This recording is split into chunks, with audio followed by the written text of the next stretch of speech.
Hi అండి, శ్రీనివాసం నుంచి. ఈరోజు నేను పార్థని బచ్చల కూర ఆవు పులుసుతో వచ్చాను.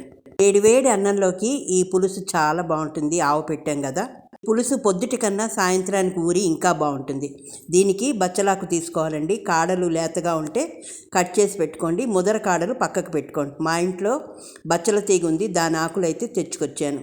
బచ్చల కూరలో విటమిన్లు, మినరల్స్ పుష్కలంగా ఉండటం వల్ల ఆరోగ్యానికి ఎంతో మేలు చేస్తుంది. కంటి చూపు మెరుగుపడుతుందండి, జీర్ణక్రియ మెరుగుపడుతుంది, రక్తహీనత తగ్గిస్తుంది, బరువు తగ్గడంలో సహాయపడుతుంది, గుండె ఆరోగ్యానికి మంచిది, రోగనిరోధక శక్తి పెంచుతుంది. ఆయిల్లో మెంతులు, ఆవాలు, జీలకర్ర, ఇంగువ వేయాలి.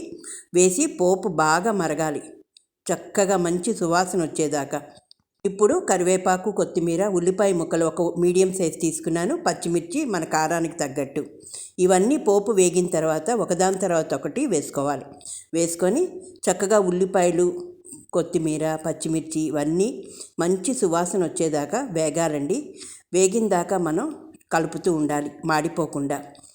తగినంత ఉప్పు, పసుపు వేసుకోవాలి. ఎందుకంటే నేను స్టీల్ గిన్నె పెట్టాను కదా, మాడిపోకుండా జాగ్రత్తగా చూసుకోవాలి. మాడిపోతే పులుసు రుచి మారిపోతుంది. ఇప్పుడు ఈ పులుసుకి ఆవ రుబ్బుకోవాలంటే మనం ఒక 2 స్పూన్లు ఆవాలు, ఎండుమిర్చి మన కారం తగ్గట్టు, అలాగే ఇంగువ, పసుపు వేసి చక్కగా నీళ్లు పోసి మెత్తగా ఆవ రుబ్బి పక్కన పెట్టుకోండి, ఆయిల్ వేసి చేదు రాకుండా.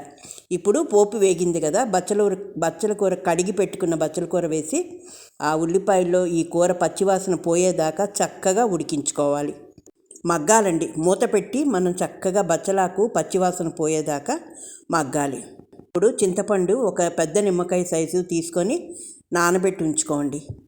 ఇప్పుడు ఆవాలు మనం రుబ్బుకున్నాం కదా, దాంట్లో నూనె పోసుకుంటే చేదు రాకుండా ఉంటుంది, మనం కొంతసేపు ఉన్నా కూడా.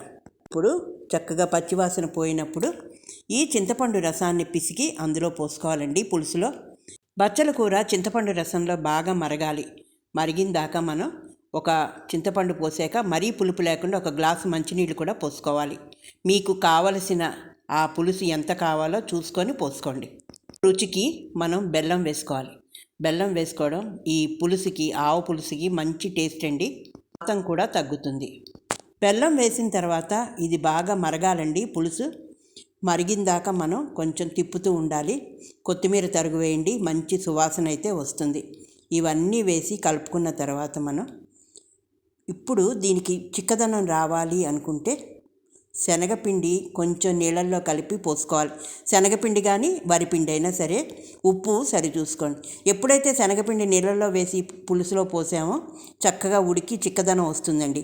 ఈ పులుసుకి సైడ్ కాంబినేషన్గా వేయించిన పప్పు, అలాగే సగ్గుబియ్యం వడియాలు, గుమ్మడి వడియాలు, పెరుగు, మిర్చి వేసుకొని చక్కగా పులుసు పప్పులో నంచుకుంటూ ఈ వడియాలు నంచుకొని తిన్నారంటే వేడివేడి అన్నంలో ఆహా ఏమి రుచి అంటారండి. మా ఇంటిల్లిపాది ఈ బచ్చల కూర ఆవు పులుసు తినడానికి చాలా ఇష్టపడతారు.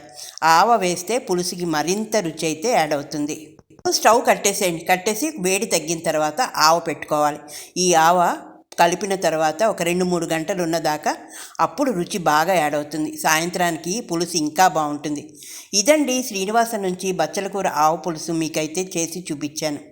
పెట్టిన ఈ పులుసు తినడానికి చాలా బాగుంటుంది.